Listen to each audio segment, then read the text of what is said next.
Introducing National Streaming Sports, live and on-demand sports talk programming that you can access 24/7. For the premier sports talk experience, tap into our Roku channel. Start your mornings with Mac and Jack covering all the weekend sports action. Then pour a cup and enjoy all the sports you can drink on the Coffee and Sports podcast. At midday, talk sports from east to west on the Coast to Coast podcast. Followed at night by some hot girl talk with Prim and Proper Sports featuring Sonia Pearson. Talk boxing on the Gloved Fist. Yankee fans tune in for Start Spreading the News. And there's more on the College Sports Huddle and Sports Scope with Robert Butler. There are 20 podcasts in all and 70 weekly shows giving us a 3.4-star viewer rating. To find us on Roku TV, search for National Streaming Sports on the Roku search bar. Click on the logo and you're in. National Streaming Sports, live and on-demand sports talk for America.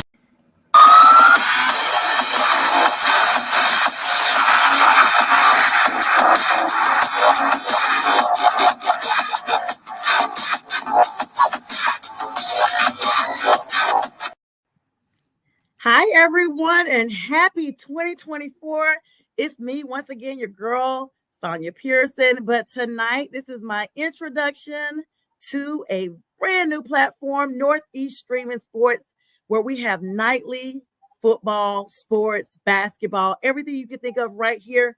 And tonight, I have the very special privilege of introducing as my co-host tonight, the founder of Northeast Streaming Sports, none other than the Mac Man himself. Good evening, Mac. Happy New Year. Well, good morning to you, and good morning, good evening. It's morning here somewhere. I don't know, but good evening to you. Happy New Year to you and everyone that'll be tuning in here tonight. Can't wait to get this going, Sonia. Yes. Good evening. Welcome to Prim and Proper Sports. I'm your host, B. Strilla, filling in for Sonia Pearson, who is on vacay right now. Much deserved. I have with me as our normal crew, J Train and Nate the Great from my show, One Ass Cheek, Three Toes. How y'all doing tonight? Good. Doing all right, my man. Hope you will. Yep. I hope all y'all doing all right.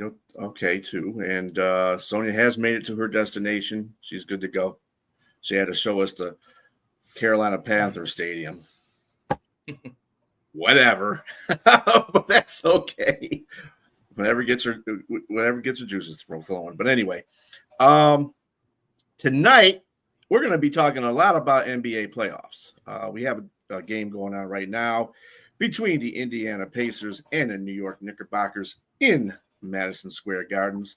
The score is 44-43 Knicks over the Pacers right now.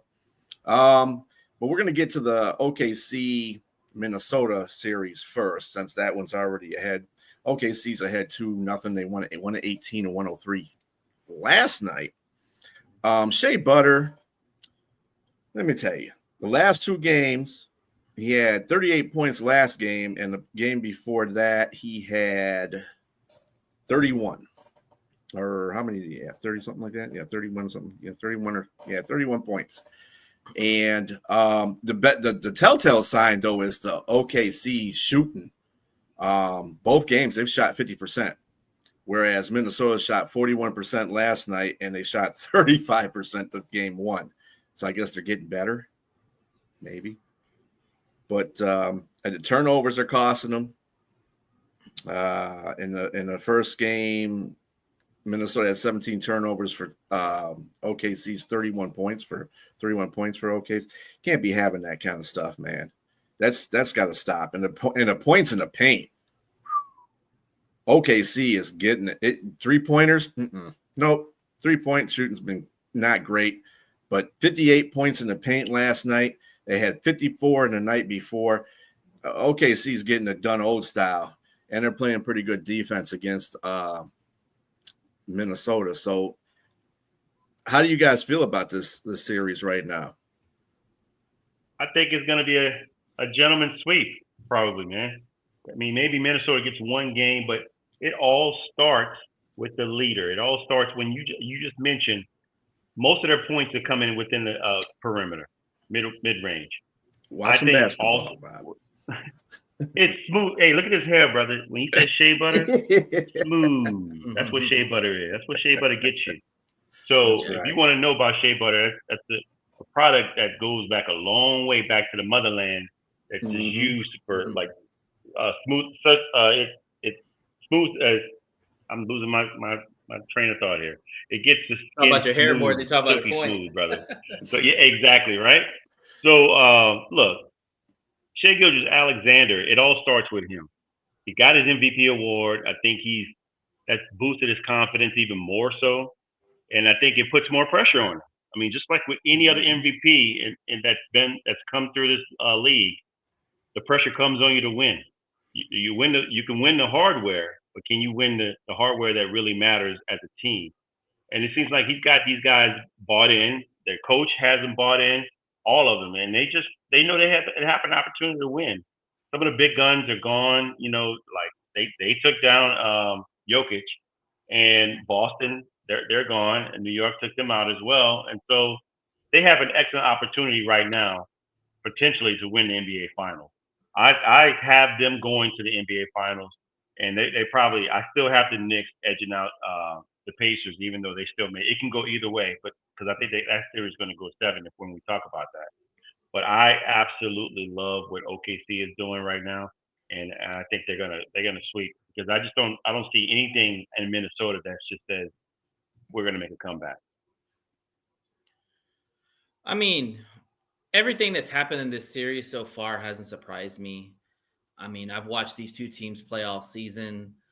I mean, Anthony Edwards just is going through a lot of defenders in this game.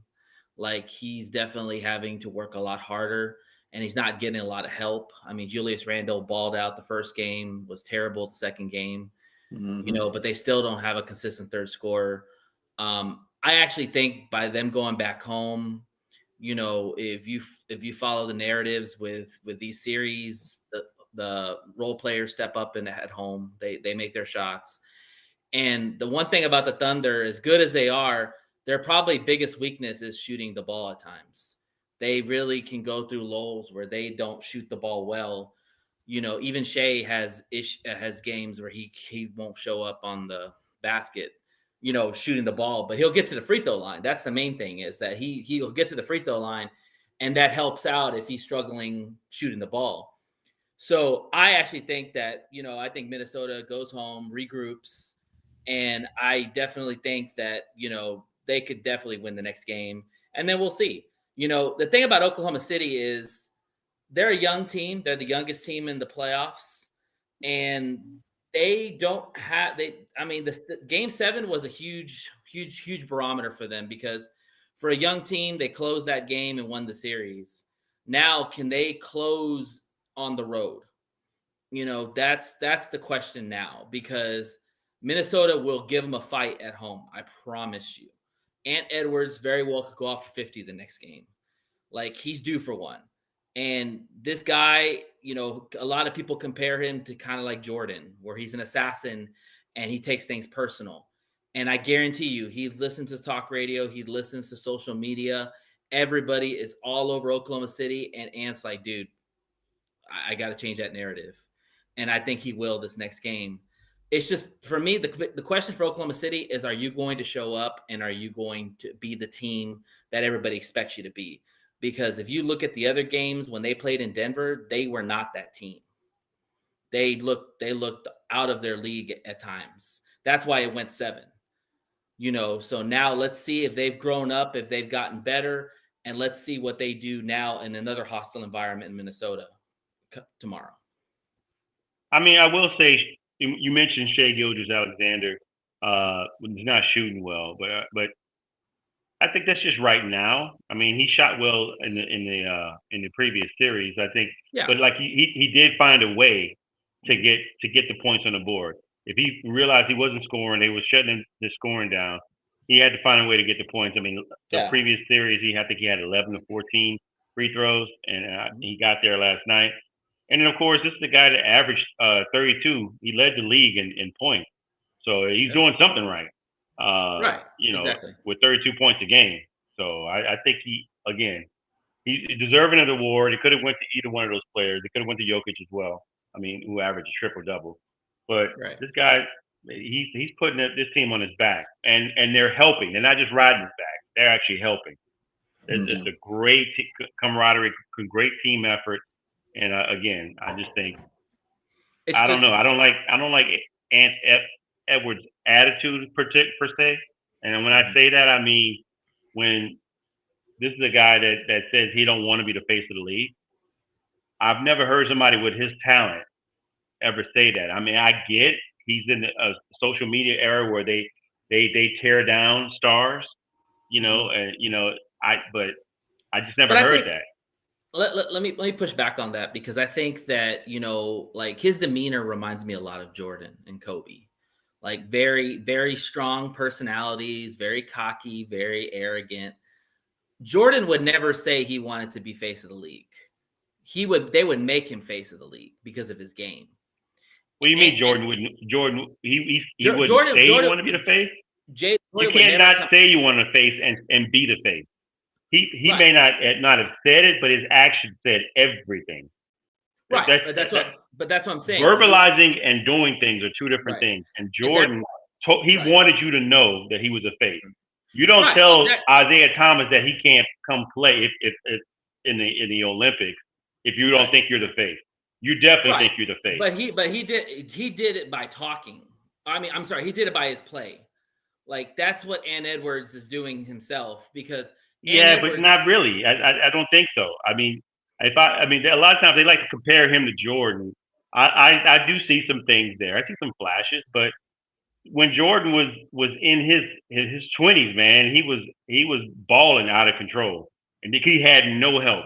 Ant got help, and so I really don't think he should be. I don't think he's motivated enough. I don't think he's motivated to be at the level to be considered in the same breath, to me, honestly, as Jordan.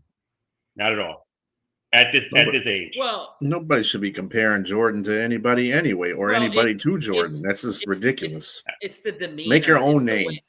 But it's the demeanor, and it's the way he carries himself, and the fact that he's gone out and taken some of the big dogs out of the playoffs in the last 2 years, like your big name stars that people look up to, Luka, LeBron, KD, Jokic. Those are big names that he just literally took out with a, in my opinion, a weaker team. Like his team. I don't know. He's got some really good talent on that team. Name me outside of Randall who their third best player is. Honestly, I think the talent on Minnesota's team is maybe a little bit more edge out OKC. Name me the third best player on their team outside of Randall. Who's their third best player? But my thing is, I think the level of talent that Anthony Edwards has, I don't think he plays to his potential. I think sometimes he takes a little time off. I don't think he doesn't. That's why when they put him in the same breath as Jordan never took time off. Jordan found ways to get motivated, and I don't get that from him finding ways to get motivated all the time. I see it sometimes. I will say this with Ant Edwards that I am disappointed in is the fact is that, and it's more so because of the 3-point shot. Like, he was a terrible 3-point shooter last year. You can look up the facts. He worked in the offseason to perfect his 3-point shot. He was one of the best 3-point shooters this year. However, he is an athletic freak. He is a guy who can, you guys talk about how smooth Shea is. Anthony Edwards is smoother than Shea. Like, if he gets into the lane, it's so quick and so subtle because he's so athletic. But the thing is that he relies too much on his jump shot. And I hate that because, like, this is why the NBA is going the wrong way, because a lot of these big men rather shoot a three than get their ass down in the post. Get their butts down in the post and body up, and get down and dirty. They rather just shoot these threes. And so Edwards is the same victim of that situation because he shoots so many threes and he knows he can make them. He doesn't take it to the basket. And by him not taking it to the basket, he doesn't get fouls. Like, one thing about Shea that a lot of people have to give him credit to is he knows how to work the refs. He knows how to get the calls and when to create contact to get to the line. Ann Edwards could do the same thing. However, Ann Edwards rather stay on the perimeter. You know, you talk about points in the paint. Like, all their shots are perimeter. Everybody shoots on the perimeter. Even Julius Randle, the big guy, he shoots on the perimeter. You know, so they really have to start being more physical and take it to Oklahoma City, because that's what Boston did. Boston was physical and they took it inside to Oklahoma City. They're making Oklahoma City's job easy. Okay, we can guard the perimeter. Hell, they're good at the perimeter. They got great defenders on all ends. So I expect them to adjust and be more aggressive and get into them physically in order to change the series. And if they don't, then it probably will be a gentleman's sweep or a sweep. I mean, all that's good game strategy. However, if you don't know your opponent going into a playoff game and you know what you have to attack, that's half the battle right there. Regardless of what players that you have. You're talking about Ant, but dude, you can name Randall is the second guy. Yeah, you might not be able to name a third, but really, who do you know in Oklahoma City besides Shea? Joe, Chet, Williams. No. Those guys don't score like that. They're good, but nobody knows. Third team All NBA J-Dub, Chet Holmgren, Isaiah Joe, Alex Caruso. You know, and what's Alex their game? Caruso What's their points for? Are they all number twos? Would you call them a number two? No, nope. J-Dub is. No, you would not call any of those guys number twos. A legitimate number two. So you make the argument that NBA you bring upon stuff is two. You got to have a number two. Well, they don't have a number two. They have like 20 number twos, okay? Because everybody comes off the bench. Everybody contributes on that team. That's what makes OKC a really good team, not just because of their defense, because they play as a team. And Minnesota is not going to be – Minnesota's not going to – they might win a game, but, I mean, if they didn't come in there knowing – I mean, Oklahoma City has been dominating them in the paint. You should know that. That's coaching, too. It's only this. If your coaching is not putting you in that position in the first place, you know you have to dominate them. If you were looking at that Denver series, if you're watching film of the Denver series and you see Denver pound them inside and getting those, getting those points in the paint, they should be doing the same thing. If you ain't coming into that series with that mindset, you're lost the series. But I disagree with you on that, because Denver has Jokic, who plays inside, and Minnesota doesn't have an interior presence. Like, Gobert might as well just sit on the bench. Regardless, you have to adjust. They had to take Gobert out of the game. Exactly. They have no keep up interior with them. presence. That's why I'm telling you, the adjustment is simple. Take it to the basket. Be more physical inside. Try to use some of that size against some of those smaller, lengthier guys. Like Chet Holmgren, he's 7'1", but he's a beanpole. Again, I see your point. However, if that wasn't being done in the beginning of the series, then it's only the second game of the series, man. I mean, it's a third now. Well, yeah, but I mean, they're still filling each other out. Like, the series doesn't start till somebody wins in the other home court. Like there's still a lot of time to figure things out. Like, watch, just watch. Well, okay. Well, you just said they don't have a big guy to go in the paint, but yet you expect them to adjust to go inside to get in the paint. Because what did I say? Anthony Edwards will get to the basket. He needs to get to the basket. Julius Randle. But do you think, Nate? Do you think Minnesota can win one of these games? I mean, both these games at home, or do you think? I don't know about both, but I think they could definitely win the next game. Yes, I do. Because I'm going to tell you this: if they don't win both these games at home, it's over. Yeah. Well, of course, it's over anyway. but I mean, like, I saw Oklahoma City play in Denver, and they struggled. Like, that's the reason why it went 7, because they could not close out in Denver. And I think Minnesota is more athletic than Denver was. Denver looked gassed. Like, Jokic was just beat up to the pulp because they were physical with Jokic inside, with Holmgren and Hartenstein. You know, And to your point, if Minnesota looks more athletic, that must say a lot about OKC's defense. It's They shutting it 100% down. OKC. Yeah. Like, dude, Alex Caruso, like, people don't give Alex Caruso enough credit. This guy literally was, a star at Texas A&M, didn't get drafted, went to the G League, worked on his game, and even said himself, like, I can't be a star player. I just need to be on a team, and I can make an impact.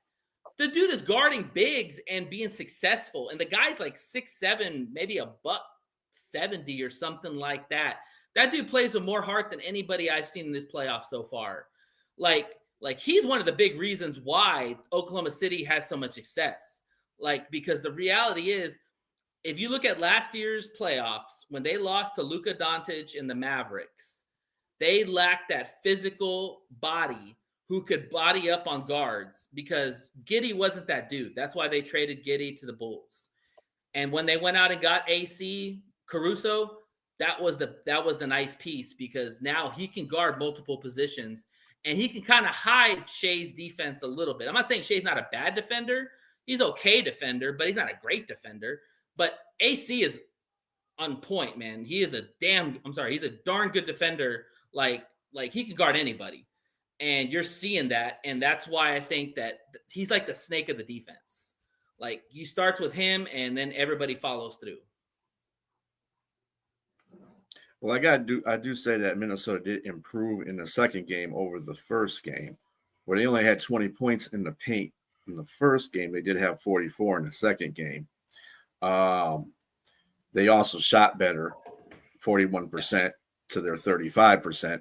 But when you're consistently shooting 50% like OKC is doing right here, it's kind of hard to win those games against that kind of shooting percentage. And they got to tighten up their defense too. There's no doubt about that. That's a start. Yeah. That's a start too. They got to tighten up that D and make it difficult for Oklahoma City.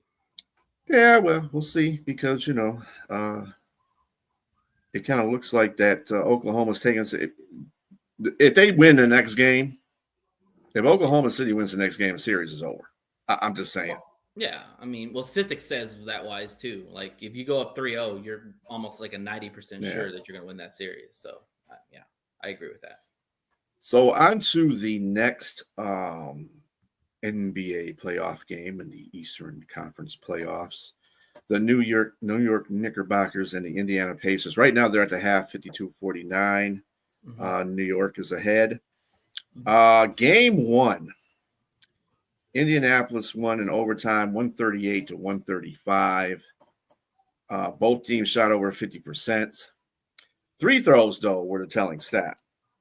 When Indianapolis made 21-28, New York only had 28-40. And probably if they would have hit maybe a couple of more of them, they might have pulled that game out. Indiana is 6-0 in clutch games.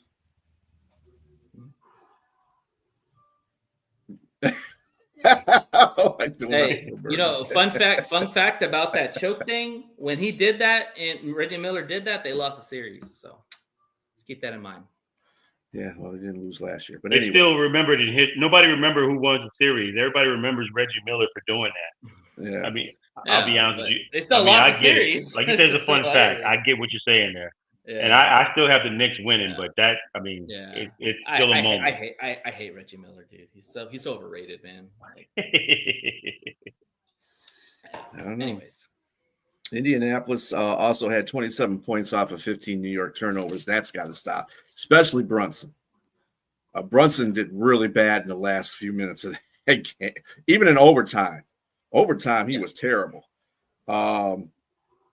I mean, in overtime, Jalen Brunson got a shot blocked, had 2 turnovers, 6 points, 4 by 3 throws, and a missed a three-pointer. Yeah, Dude didn't do jack in overtime. Yeah. And he scored 43 points. He's usually very clutch, but they had his number at that moment. But I mean, let's see what happens tonight. I don't think that's going to happen, every night. Yeah, it's crazy. Like, he played probably like statistically probably one of his worst games, and the guy still at 43. Like, that just speaks on how good the guy is. Like, he doesn't turn over the ball 7 times. a lot of You, times. if you Very score rare. 43 points, dude, there's nothing statistically wrong about that. You scored 43 points. Whether you get to the line or not, or you're shooting or not, it doesn't make a difference. 43 points is a lot of points to be scored in a playoff Sure. game. Oh. And Cat had 35 points. Mhm. So what I'm looking at here is, I told you guys that New York has to come and play their best game. And the fact that Cat had 35 and Brunson had 43, they should have won that game. Well, the reason why they lost the game, listen, it's very simple. Okay. You can take free throws, you can take all that other crap out of the books. The Pacers are one of the fastest paced teams in the NBA all season. They've been one of the fastest paced teams for the last 3 years. The Knicks are one of the slowest paced teams the last 3 years. So here's the thing. When you're up 9 points or 17 points, there is no reason in the world why you need to rush your offense. There's no reason. Like, you take your time, you run that clock down, and if you have to take a 24-second shot clock, so be it. Because if you do the math, you're up 9 points at 52 seconds. The shot clock is 24 seconds. You run that shot clock down, that leaves 24 seconds for them to score 9 points. It's almost impossible. Okay? So the thing with the Knicks is that the Knicks panicked. They rushed their offense, which, again, makes no freaking sense in the world because you're up in the game. You're not down. You're up. And I've coached basketball, and I can tell you that when I've been up in the game, I've told my guys, just pass the ball around. Don't make dumb passes. Don't make stupid stuff. Just pass the ball around and run the clock down. And we'll win the game. Like, why a professional team cannot do that is beyond me. And then if you want to throw everything else about the free throws and all, that's fine. But if you just slow the pace down and play your game, they win the game going away. They were up by 17 points. Well, I have a question for Bistro. You mentioned all the points that they had. How many minutes did they play individually, those two players? Let's a lot. see. I think Jalen didn't play that much because he was in foul trouble a lot of them. Yeah, he got foul trouble in the third, right? Yeah. Yeah. Hallie played a good let's amount. see. But he fouled out in the overtime, right? No, he didn't. So let's see. Well, he had 5. And Brunson. He had 5, yeah. How many minutes they played? What the hell, man? Don't tell me the minutes. Give me the game log. There we go.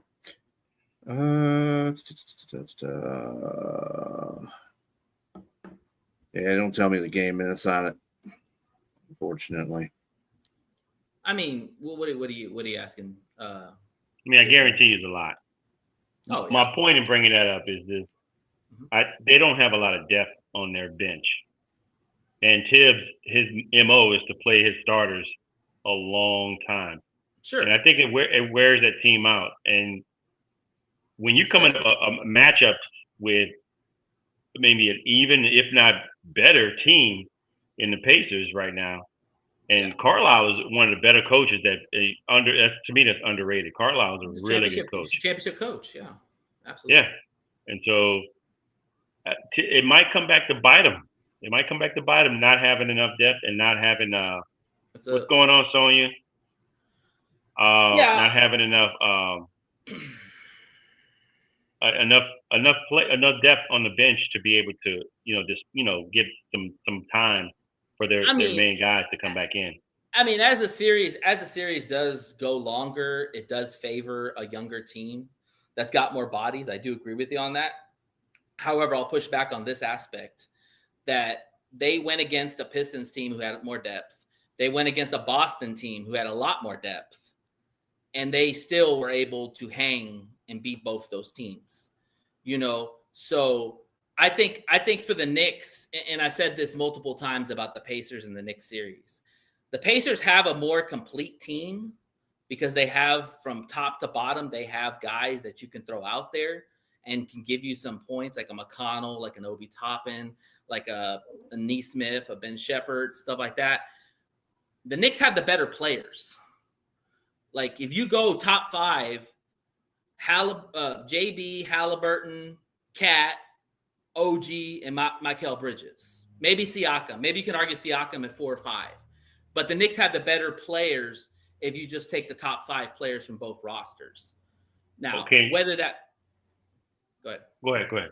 No, you're fine. I mean, I want to push back just a little. Like you mentioned, I agree with you that they matched up against Boston.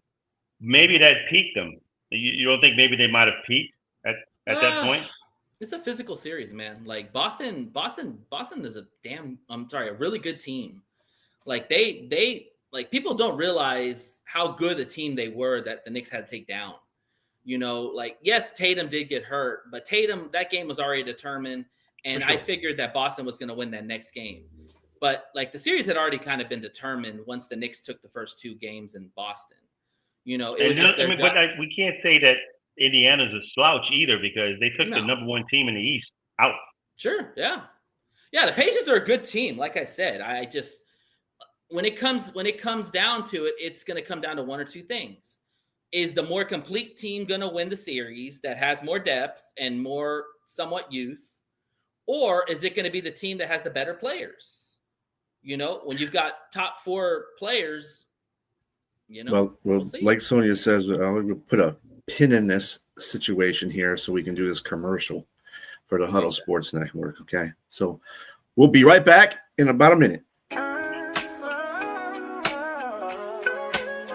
Yeah, yo, it's game time. Ain't no messing around. Huddle Sports Network, the best in town. From NFL rumors to the latest trends, we got all your sports. Just tune in, my friends. Catch us on Roku, Fire Stick, take your pick. Facebook, YouTube, where the action's slick.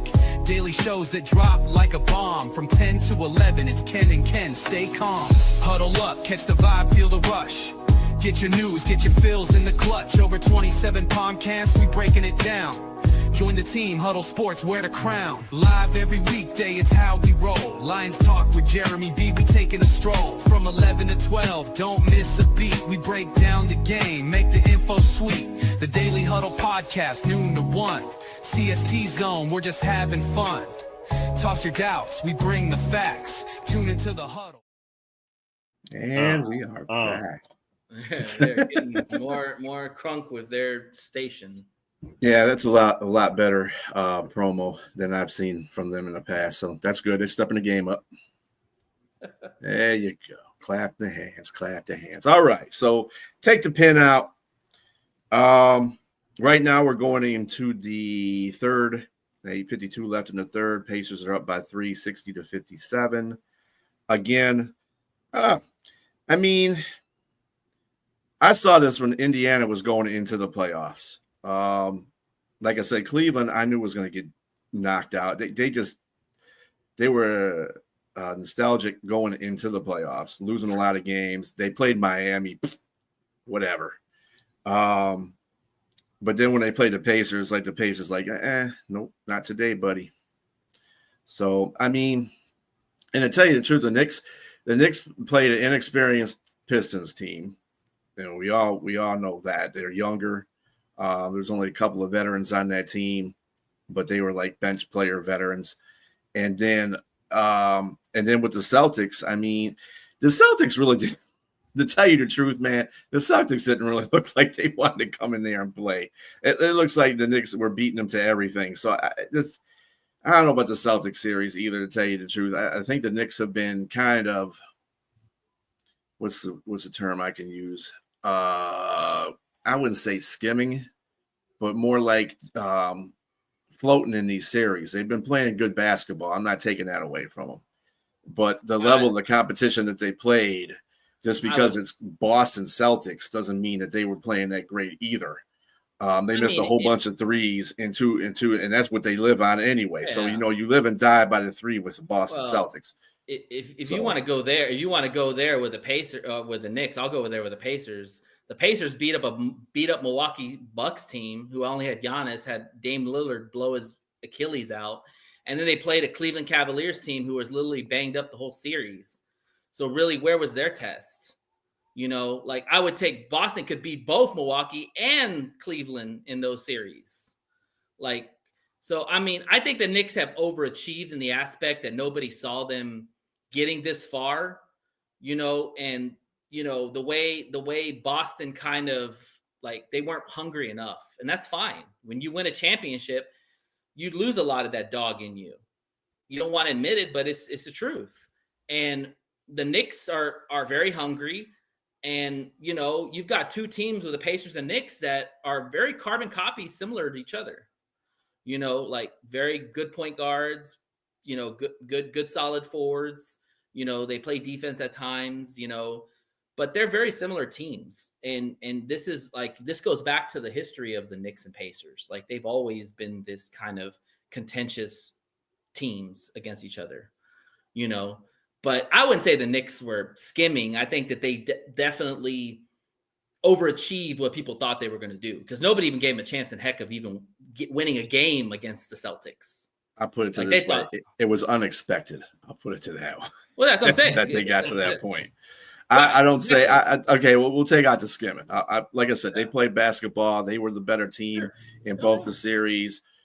But like I said, I think – and you can't – I mean, the Pacers beat the number one seeded team.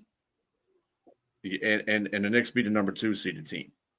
So, I mean, you could take – and then Tatum went out.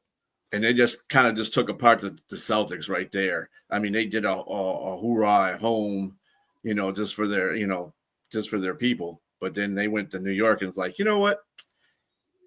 Yeah. Let's let them win this series. We're not going to play, what the heck?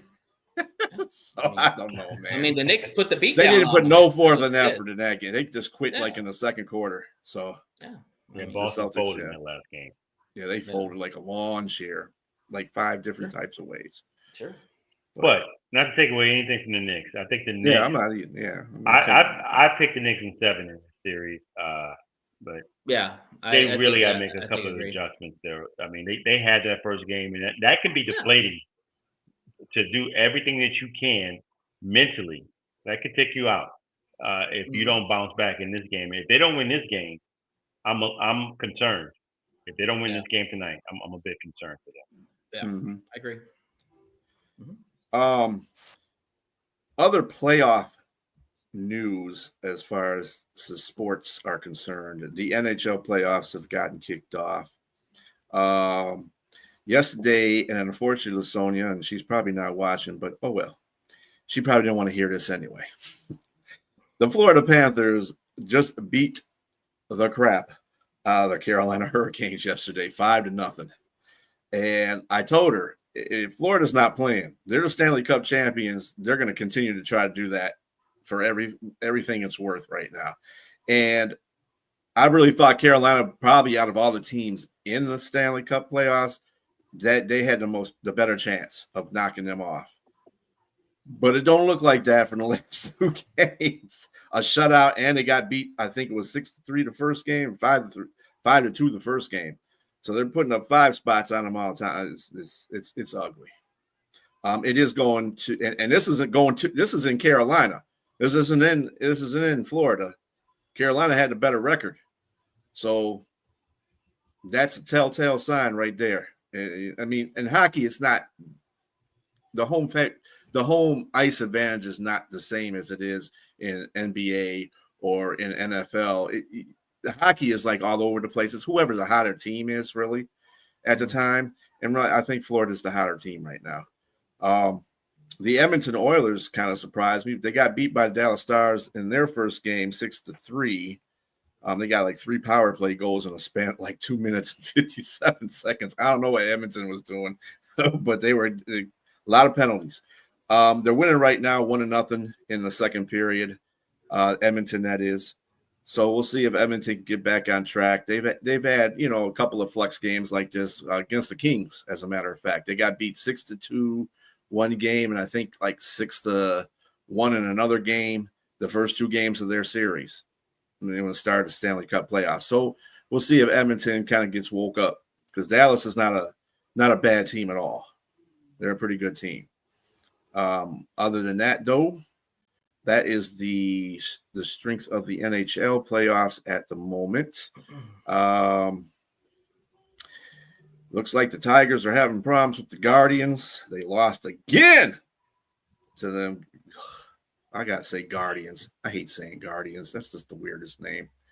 So they lost 3-1 today after losing last night 7-0. So something's coming back on the Tigers. I don't know what it is, but they need to play. Are they still winning the division?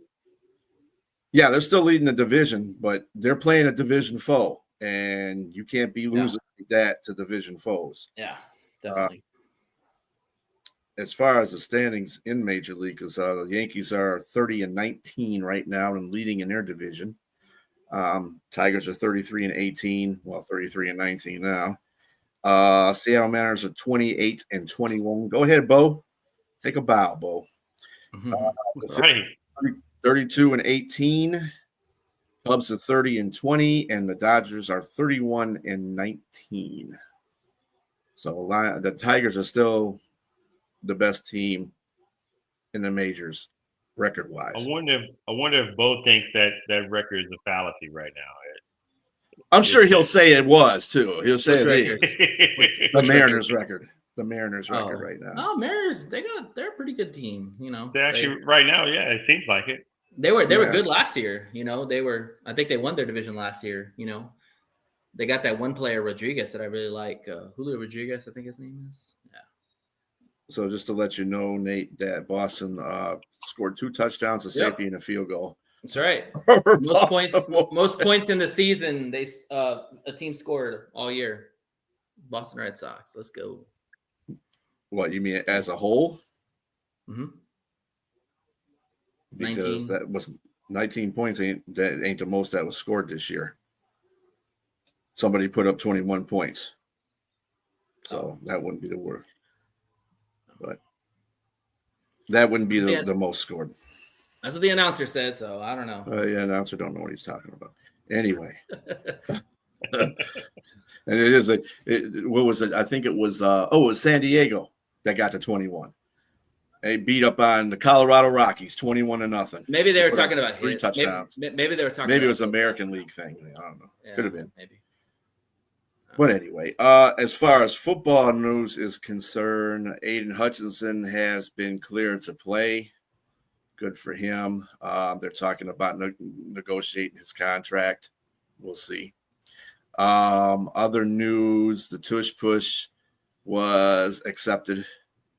It's pretty funny. I was just telling J-Train before we got in the show that out of the 14 teams that Philadelphia faces that voted, 13 of them were against the Tush Push. The only other team that wasn't against it was the Lions that they play in this season. So I can understand why they were doing that. You want to play them because they're going to do the Tush Push and we can't stop it. Well, buck up. Buck up. Stop it. That's what Dan Campbell said. Stop it. There's not a way to stop it consistently. It's just not. Well, you know how you don't stop? Don't let them have those 3rd and shorts or 4th and shorts. Don't let them have that. And the Lions have been pretty good about that 3rd down completion. Usually, most there are third. I think they said 3rd and 4 was like what most teams were stopping at when the Lions were playing. The only way you're going to be able to do that is you have to get negative yards. So you have to be able to sack the quarterback in order to get that longer down the distance. Like the thing with the Eagles, necessarily if they incomplete passes are points and stopping the run. Those are things that the Lions are good at. They can, like I said, they had the best 3rd down defense completion average in the NFL last year. So, I mean, I just honestly, when I look at the play, there's just no way to stop it consistently. Like you might stop it 1 every 5 times, but when that rate is over 80%, there's no reason why that should be in the NFL. No reason why, because that's almost a guarantee of first down. It should never be banned because it's an advantage to a team. If every team had an advantage, if you were a part of that team, there's no way you would want it gone. I just think that they have an awesome offensive line. That's the key right there to the Tush Push. You have a quarterback that does RPO. He can score with his legs.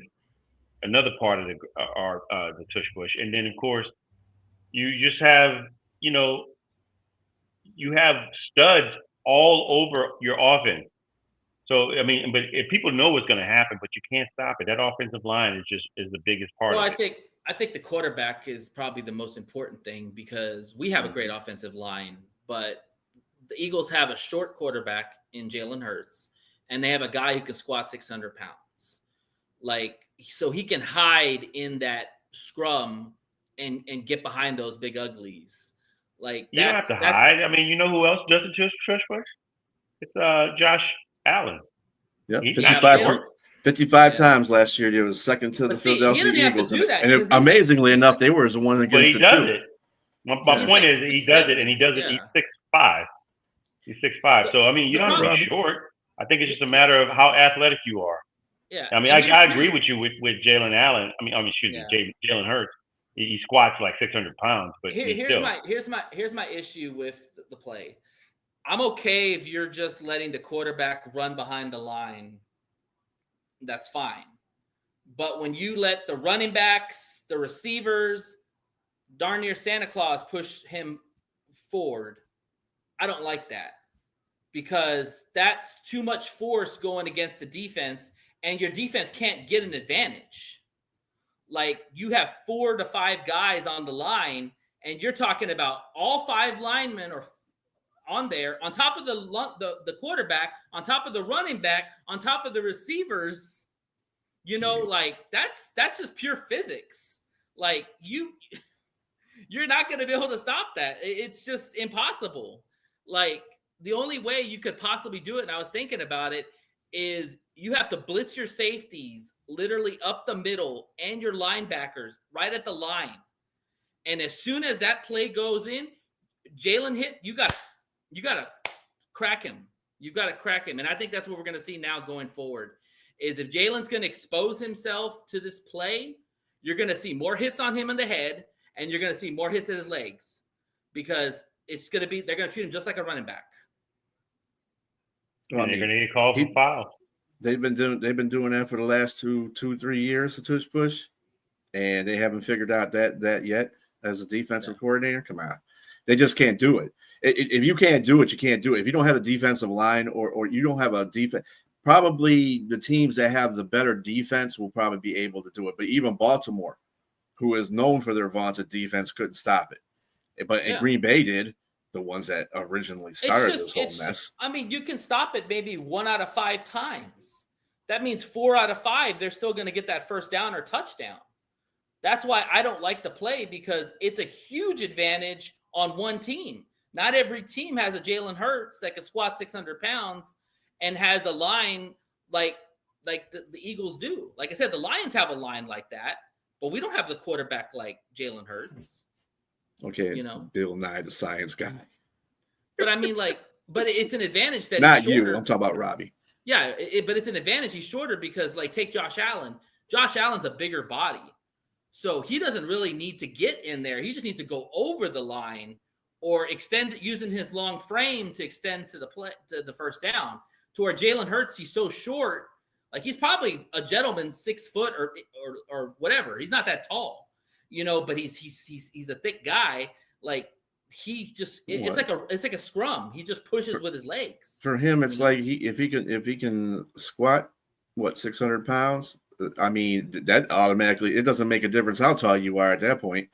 Josh Allen is a big dude anyway, and I've seen him push the center to get the first down. So it's all in the way that you do it. Obviously, they can't. Tampa Bay has found a way to stop them, because they can never do anything against Tampa Bay. So Tampa Bay has a reason. They get the down and distance. If you watch the Tampa Bay games, they would sack Hurts a lot, and he would get in those down and distance. Listen, you want to beat the Eagles? I've made it very clear how to do it. You get down and distance with Jalen Hurts, because when you put him in down and distance, he's a pedestrian quarterback in the pocket. Like, when you give him the short distances, he's almost automatic every time. Because all he's got to do is do a little short pass, a little dink and dunk, or he can run, or he could do the tush push. Like, you got to get him in the down and distance. But what I'm saying is they've done a tush push against Tampa Bay. Tampa Bay's probably been the most successful team against them. And I would have to attribute that to that Vita Vea's in the middle. Yeah, It's hard I to mean, push that Vita Vea out of anything. Tell me the Lions know that too, because they're, we have a pretty good offensive line, and he was wreaking havoc last year. So Vita Vea is just one of those guys. It's like, dude, just come out for a couple plays, because if they get in the short range, we're going to bring you back in here, and you can probably take about half the line space. Go ahead. And that's what the key to being successful against that type of play would have a stacked forceful defensive line, which would keep players like Vita Vea. I mean, you need a 3 technique, you need a nose guard, you need beef on the defensive line. Like my man Mike Tip would say, you need beefy men on the field. Big beefy men. Slapping meats with beefy men. Big beefy men. you better hope they can push the pocket, that's for sure, because with all that force, you got to be able to push that pocket other way. Well, I get, it's what it is. It's an individual thing too. I mean, Tampa Bay is successful against them, but doing it because they got Vita Vea. There's not a lot of teams that have a Vita Vea on their team. So it's just like Jalen Hurts can squat 600 and he can push in the middle. So you have those offsetting tendencies, and then when they come together, whoever's going to win that bout is probably going to be Vita Vea, because he's a big dude, and hard to move. Yeah. So he is. Even for any center in the NFL, a good center in it, Kelsey had problems moving him. If you ever looked at the playoff game the last playoff game he was in against him, man, Vita Vea was killing him. But also too, I'll push back on that Tampa Bay stopping the tush push, because if both of those games, in the playoff game and in the regular season game, Tampa Bay was up big, so they weren't running the ball. They had to throw the ball in order to get back in the game. So I don't think that they were doing it as much as maybe we think they were. But, I mean, I'd like to see what I'm saying, though, is that the number of amounts that they did is irregardless. When they did the tush push in certain situations in the beginning of the game or the mid-game, they stopped them because they had Vita Vea in the middle of that line. And like I say, it takes personnel to beat that, not team defense. You need a guy that's going to shut that down. And it forces and what it does, it forces Philadelphia to rethink their whole game plan, because they said, look, we're not going to be able to do this because that dude in the middle, he's blocking everything up. He's clogging the drain. We can't do it. So we have to go through something else. And then they're going off of something else they don't normally do, which most teams will squander a little bit because they're not familiar with doing. We have to actually run to the outside or throw a pass over on 3rd and 1 just to get a first down. And to your behoovement, yes, Jalen Hurts is not that guy. He's a mid quarterback. I'm tired of. I don't care how good he was in the dang Super Bowl. He wasn't good in the season. Saquon Barkley basically was the guy. He just fed off that. I think Jalen Hurts is not the greatest quarterback in the world. He's pretty mid. If he has to win a game by himself, he's serviceable. That's all. Yeah. Oh, I don't know if he's a game manager. No, I wouldn't say he's a game manager, but at the same time, I don't think he's going to win you a game. Yeah. Well, to be honest with you, I don't think he might lose you a game either, but they're never behind in games, so you really don't know. I mean, let's just take Jalen Hurts has worked very hard to get where he is. Mm-hmm. And I would say the year that they went up the Super Bowl against the Kansas City Chiefs in 22, 23, whatever year that was, he played well. Fumbled, he tore that game up. He would have been the MVP. Like I said, he shows up in the Super Bowl. But here's where I push. During the season, he had a really good season that year too. But here's where I push back on that. He got hurt. He played well in that Super Bowl, which you thought would have catapulted him into the next year to be even better, and he regressed. And then this year, he only had 18 touchdowns. I'm sorry. If you're a good quarterback, that whole offense regressed. I think it was a big. I mean, they weren't. Yeah. Something was wrong internally.